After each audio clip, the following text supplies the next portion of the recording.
Welcome back to the channel. RacerX here, and I am actually on my way to Mansfield, Texas, all the way from where I live, like an hour, because I had a little bit of an issue with my Mustang. So I just put out a video recently about data logging and the process of remote tuning, and I've been kind of working through all that with Palm Beach Dyno, swapping files back and forth. Well, unfortunately, in my last set of data logs that I sent over to Palm Beach, he did find something that he did not like, and it could be a pretty big issue. As a matter of fact, if I let it go, it could actually make my motor blow up. So this is not ideal. So I'm on the way to Gearheads right now. These are the guys that put the twin turbo kit on the car. We're gonna see if we can get this figured out. So we'll see what happens. Anyway, guys, if you're new to my channel, do me a gigantic favor. Hit subscribe for me. It is located right down there on the bottom, and I would really appreciate that. You also follow me on my new Instagram, RacerX Official, and here we go.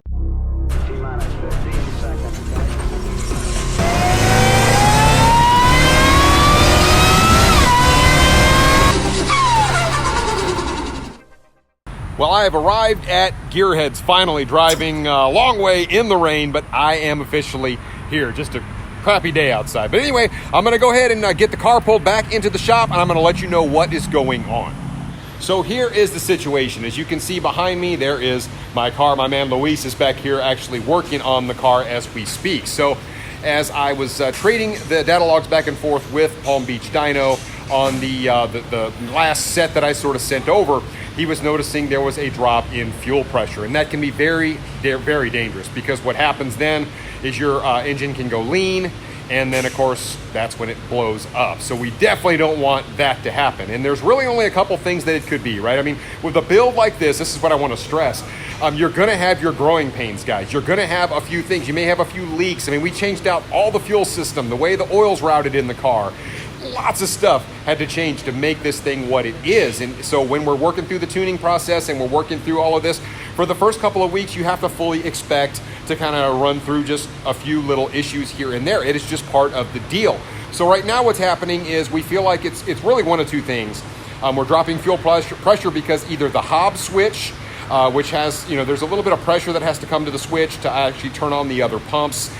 That may be the source of kind of why we're dropping fuel pressure. So right now what Luis is doing is he's bypassing the Hobbs switch, and then we will be able to tell if it's still dropping fuel pressure, that is or is not the issue. And of course, if that happens to not be the issue, then we have an issue with the fuel pumps. And so that we just got to figure it out. So Luis is back here working on it. Let's check in with him.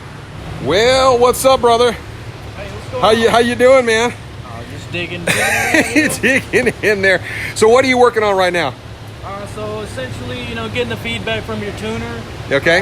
They were suspecting the Hobbs switch from having a problem. Those lights are brutal. Sorry about that. That's all right.